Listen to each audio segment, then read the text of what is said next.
Cockroach आंदोलन एवढं पेटलं आहे की आज मुंबईवरनं ओबीसी नेता जे आंदोलनासाठी प्रसिद्ध आहेत लक्ष्मण हाके हे का दिल्लीला चालले आहेत त्यांच्याकडनं जाणून घेऊया. सर, तुम्ही दिल्लीला निघालात, दिल्लीचं जाण्याचं कारण काय? हे बघा, त्या विद्यार्थ्यांनी जे आंदोलन उभं केलं आहे तिथले विरोधक कमी पडलेले आहेत, तिथले राजकारणी कमी पडलेले आहेत. कुणाला ईडी सीबीआयची भीती असेल माहीत नाही मला, पण विद्यार्थ्यांनी या लोकशाही वाचवण्यासाठी आणि शिक्षणामध्ये नीटच्या एक्झाममध्ये जो भ्रष्टाचार झाला या कारणावरनं त्याचा जाब विचारण्यासाठी सोनम वांगचुकसारखा एक माणूस जो IIT इंजिनियर आहे, जो पद्मश्री अवॉर्ड विनर आहे, जो रेमन मॅक्सेसे अवॉर्ड आहे, जो संशोधक माणूस आहे, अशा माणसानं लोकशाही मार्गानं जंतर मंतरवरती जे आंदोलन उभं केलं होतं त्यांच्याबरोबर या भारतामधली सर्वसामान्य जनता आहे. पण त्यांच्याबरोबर ज्या पद्धतीनं या सरकारनं दंडेलशाही केली, आंदोलन, तुम्हाला असं वाटतं की त्यांना ज्या प्रकारे उचलून नेलं आंदोलन करताना ते चुकीचं होतं? प्रश्नच नाही, 100% चुकीचं होतं. या भारतामध्ये जो आंदोलन उभं करेल त्याच्या बाबतीत असंच घडणार का? उद्या आम्ही ओबीसीच्या प्रश्नावर आंदोलनं करतोय, आम्हालाही उचलून आत टाकलं जाऊ शकतं.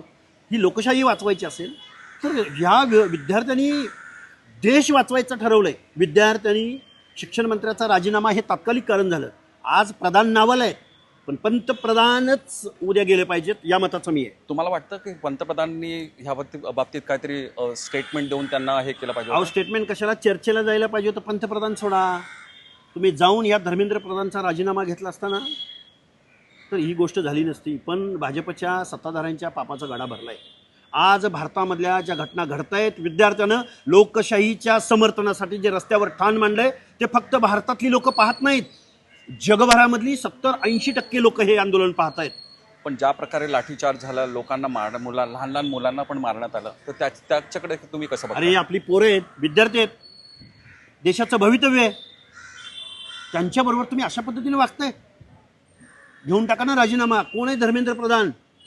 आणि त्यांची जर एवढी जिम्मेदारी होती तर असे प्रकार घडतात कसे?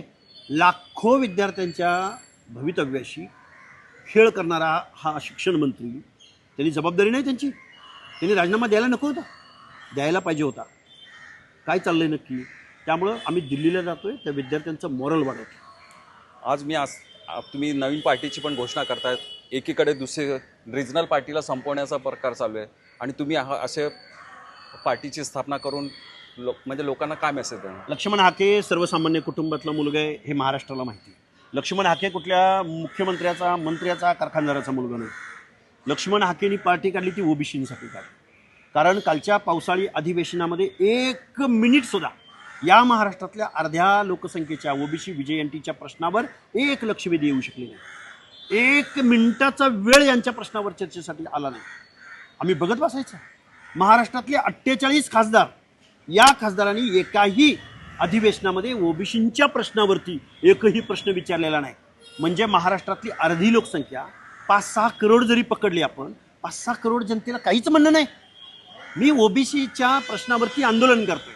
या आंदोलनाचं जर आमच्या आंदोलनाला इग्नोर केलं जात असेल, जर आमच्या आंदोलनाला बेदखल केलं जात असेल, आम्ही बॅलेटचा प्रयोग करू नये.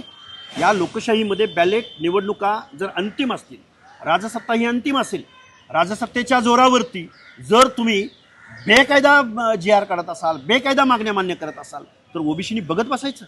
अजिबात नाही. ओबीसी सुद्धा आत्ता राजकारणात उतरणार. हे जंतर मंतरवरती जे आंदोलन चाललं आहे त्यामध्ये सगळ्या पार्टींनी उशीर केला, सगळं एकत्र येऊन त्यांना विरोध करण्यासाठी. तुम्ही काय सोनम वांगचुकची काय बलिदानाची वाट पाहत होता का? विरोधकांची जिम्मेदारी नाही. विरोधकांचे खासदार कुठे आहेत? आत हाऊसमध्ये जाऊन तुम्हाला बोलायला संधी दिली जात नाही. तुम्ही बाहेर इथं सोनम वांगचुकच्या समर्थनासाठी आला असता तर अशा पद्धतीने आंदोलन मोडीत काढण्याचा प्रयत्न झाला असता सरकारकडून. 20 दिवस लागतात तुम्हाला या आंदोलनामध्ये उतरायला. नाही, पण आज जेवढे मोठे मोठे सगळे महाराष्ट्रातनं पण नेते गेले त्या बाबतीत कसं बघता? स्वागत आहे त्यांचं, स्वागत आहे.